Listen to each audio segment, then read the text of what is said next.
Cuba, 1962, the beginning of the embargo, and the end of the source of inspiration for African-Cuban music. Up until 1960, the Cuban bands were coming to the Palladium, so I used to get to see Orchestra Aragon and get to see Benny Moré and get to see Arsenio. After the revolution in 1959, since the source of the music and the inspiration of the music was cut off, you still had the musicians in New York that grew up listening to Afro-Cuban-based music, were influenced by it and performing it, so they kept the torch of the music alive. They were really Afro-Cuban musicians, happened to be Puerto Rican or happened to be American living in New York. So they started pushing it more Americanized. The music of the Palladium had gone global, but at Broadway and 53rd Street, the home of the Mambo, it was the end of the line. I knew of the raid forthcoming. It was one of the worst kept secrets in Manhattan at that time. There was a district attorney, an assistant district attorney in Manhattan. His name was Dick Q. And he had a secretary who went to the Palladium. And she went to the ladies' room. And I don't know what she smelled in there, or somebody sitting on the seat there, or what it was. But she didn't like the odor. 3 different people offered her drugs, mostly marijuana. But there were other things if you wanted it too. Heroin was the drug of trade, smoking heroin. The cocaine scene really didn't start till much later, although there was a little bit. Of course, I never indulged, but I watched a lot. See, we said we didn't like the drug, we just liked the ritual.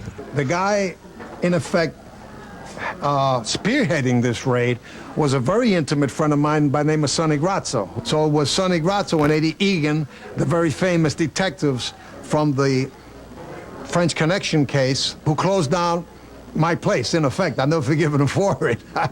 And it was an exciting evening. Going in, I remember there's a very funny account where Sonny tells me Eddie Egan was dressed in sailor's uniform because he used to like to wear disguises.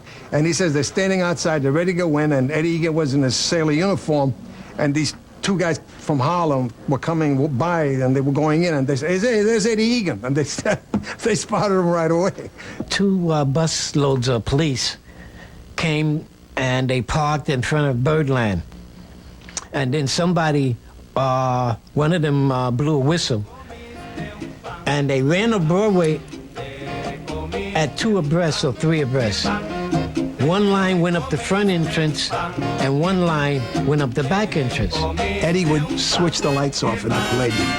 By the time he put the lights back on, all the cops were all inside the Palladium. I happened to be there that night because one of our favorite singers was performing there that night. Rolando Laseri was his name, and I had done a beautiful album with him. When they threw the lights back on, there was a lot of hardware on the floor, and according to the detective who grabbed Rolando Laseri, who by that time was the big Cuban singer, he said that he had discarded this glassine envelope. Everybody threw whatever they had up in the air as they said, hands up. They went, hands up. and they threw it. And then I remember I hid in the bathroom, in a stall in the bathroom. I felt sorry for this guy, Max Hyman, who ran the place, and he got ticketed because he owned the joint. Here he was living way the hell out in Jersey, and the big thing was he had just spent $25,000 putting a new floor in the Palladium because of all the jumping and doing the mambo and everything else in the place. And the talk around that he said to somebody, crying out, they were going to come. Why didn't they come before I put the floor in? You know what I mean? It's just the police department trying to make good their record, show that they raided the Palladium. I feel the raid was unjustified, but that's history. I just was so shocked that from somebody saying somebody offered her drugs, that this whole place that was part of New York City was closed down. I remember them padlocking the place, and what a shame. The place was so full of music and good time and enjoyment. Over 30 years later, we're still talking about the Palladium, you know?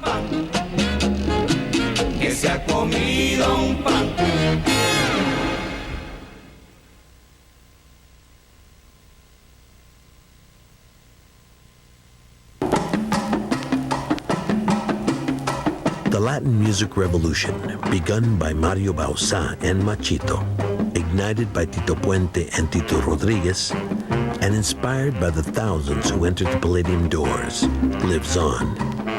Today, the legacy of the Palladium can be heard, appropriately, at Birdland.